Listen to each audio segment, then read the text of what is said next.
राधे राधे भक्तों हमारे चैनल सनातन वाणी में आप सभी का हार्दिक स्वागत है। भक्तों, श्री श्री चैतन्य चरितावली में आज हम आपके लिए कथा में लेकर आए हैं भक्तों के साथ महाप्रभु की भेंट।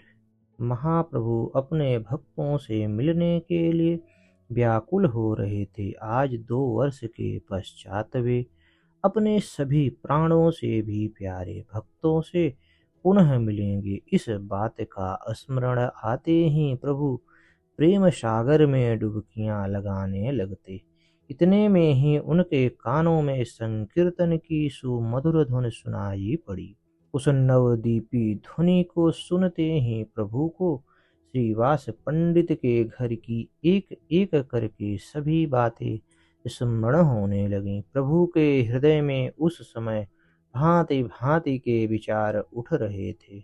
उसी समय उन्हें सामने से आते हुए अद्वैताचार्य जी दिखाई दिए।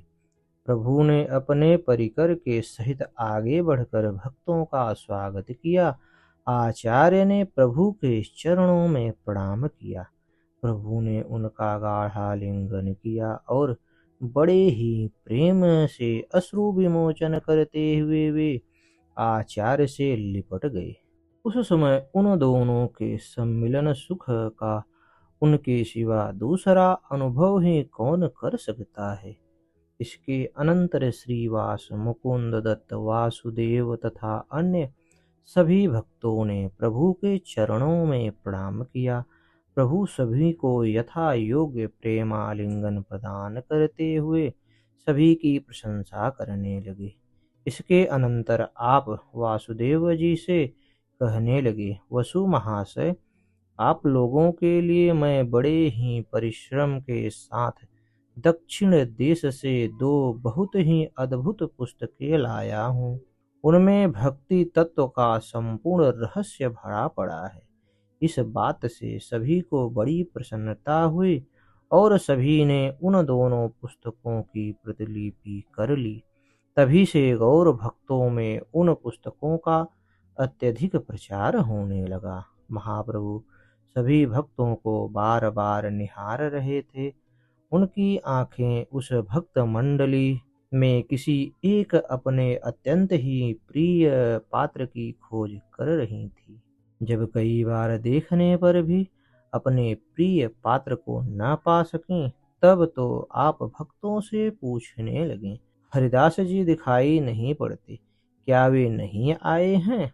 प्रभु के इस प्रकार पूछने पर भक्तों ने कहा, वे हम लोगों के साथ आए तो थे, किंतु पता नहीं बीच में कहाँ रह गए। इतना सुनते ही 2-4 भक्त हरिदास की खोज करने चले। उन लोगों ने देखा महात्मा हरिदास जी राजपथ से हटकर एक एकांत स्थान में वैसे ही जमीन पर बैठे हुए हैं। भक्तों ने जाकर कहा, हरिदास, चलिए, आपको महाप्रभु ने याद किया है।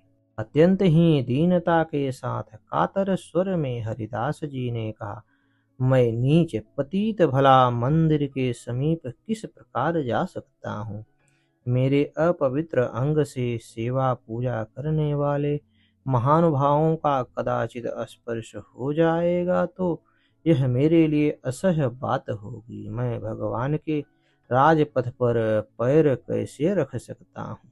महाप्रभु के चरणों में मेरा बार बार प्रणाम कहिएगा और उनसे मेरी ओर से निवेदन कर दीजिएगा कि मैं मंदिर के समीप न आ सकूंगा, यहीं कहीं टोटा के समीप पड़ा रहूंगा।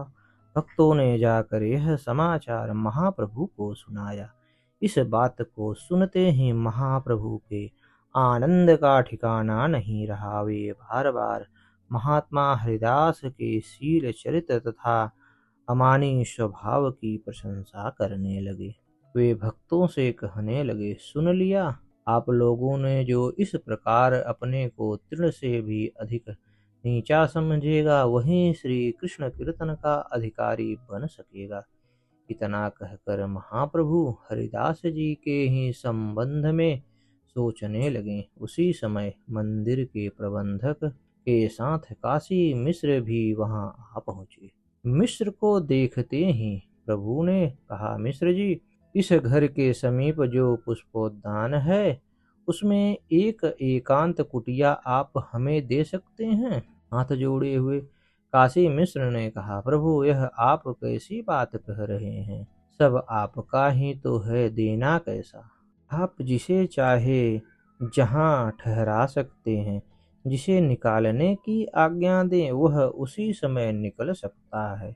हम तो आपके दास हैं, जैसी आज्ञा हमें आप देंगे उसी का पालन हम करेंगे। ऐसा कह काशी मिश्र ने पुष्पोद्यान में एक सुंदर सी एकांत कुटिया साफ करा दी। गोपीनाथाचार्य सभी भक्तों के निवास स्थान की व्यवस्था करने लगे। वाणीनाथ, काशी मिश्र तथा अन्यान मंदिर के कर्मचारी भक्तों के लिए भांति भांति का बहुत सा प्रसाद लदवा कर लाने लगे। महाप्रभु जल्दी से उठकर हरिदास जी के समीप आए। हरिदास जी जमीन पर पड़े हुए भगवान नामों का उच्चारण कर रहे थे। दूर से ही प्रभु को अपनी ओर आते देखकर हरिदास ने भूमि पर लेटकर प्रभु के लिए साष्टांग प्रणाम किया। महाप्रभु ने जल्दी से हरिदास को अपने हाथों से उठाकर गले से लगा लिया। हरिदास जी बड़े ही कातर वाणी से विनय करने लगे, प्रभु, इस नीच अधम को आप स्पर्श न कीजिए। दयालु, इसीलिए तो मैं वहां आता नहीं था। मेरा अशुद्ध अंग आपके परम पवित्र श्री विग्रह के स्पर्श करने योग्य नहीं है। महाप्रभु ने अत्यंत ही स्नेह के साथ कहा, हरिदास, आपका ही अंग परम पावन है। आपके स्पर्श करने से करोड़ों यज्ञों का फल मिल जाता है। मैं अपने को पावन करने के निमित्त ही आपका स्पर्श कर रहा हूँ। आपके अंग स्पर्श से मेरे कोटि जन्मों के पापों का क्षय हो जाएगा। आप जैसे भागवत वैष्णवों का अंग स्पर्श देवताओं के लिए भी दुर्लभ है। इतना कहकर प्रभु हरिदास को अपने साथ लेकर उद्यान वाटिका में पहुँचे और उन्हें एकांत कुटिया दिखाते हुए कहने लगे, यहीं एकांत में रहकर निरंतर भगवान नाम का जप किया करें। अब आप सदा मेरे ही समीप रहें। यहीं आपके लिए महाप्रसाद आ जाया करेगा। दूसरे भगवान के चक्र के दर्शन करके मन में जगन्नाथ जी के दर्शन का ध्यान कर लिया करें। मैं नित्य प्रति समुद्र स्नान करके आपके दर्शन करने यहाँ आया करूँगा। महाप्रभु की आज्ञा शिरोधार्य करके हरिदास जी उस निर्जन एकांत स्थान में रहने लगे। महाप्रभु जगदानंद, नित्यानंद आदि भक्तों को साथ लेकर समुद्र स्नान निमित्त गए। प्रभु के स्नान कर लेने के अनंतर सभी भक्तों ने समुद्र स्नान किया और सभी मिलकर भगवान के चूड़ा दर्शन करने गए। दर्शनों से लौटकर सभी भक्त महाप्रभु के समीप आ गए। तब तक मंदिर से भक्तों के लिए प्रसाद भी आ गया था। महाप्रभु ने सभी को एक साथ प्रसाद पाने के लिए बैठाया और स्वयं अपने हाथों से भक्तों को परोसने लगे। महाप्रभु के परोसने का ढंग अलौकिक ही था। एक एक भक्तों के सम्मुख दो दो चार चार मनुष्यों के खाने योग्य प्रसाद परोस देते। प्रभु के परोसे हुए प्रसाद के लिए मनाही कौन कर सकता था। इसलिए प्रभु अपने इच्छा अनुसार सबको यथेष्ट प्रसाद परोसने लगे। परोसने के अनंतर प्रभु ने प्रसाद पाने की आज्ञा दी, किंतु प्रभु के बिना किसी ने पहले प्रसाद पाना स्वीकार ही नहीं किया।